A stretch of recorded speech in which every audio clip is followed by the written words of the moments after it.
Англи хэлний хичээлийн тэмдэглэл 2. За англи хэлний энгийн өгүүлбэрийг одоо дэлгэрүүлж бичлэхэд хэрэглэгдэн хамгийн чухал одоо бүтцийн нэ. Энэ бүтцийг л тогтоогоод авчих юм бол одоо англи хэлний энгийн өгүүлбэрийг бас төвөөхөн. За энд нэг жишээ үзье. За SBO бүтцтэй өгүүлбэр нь тий.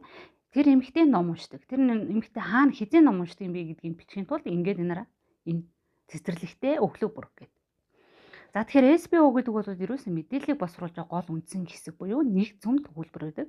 А тэн дээрээ нэмээд одоо нэмэлт гишүүд буюу place time-ыг оруулж ирэхдээ яг энэ дараалалаар ингэж байна шүү дээ. За тэгээд place time-ыг оруулж явахад энэ preposition буюу ухтуурын дүрм маш чухал байдаг.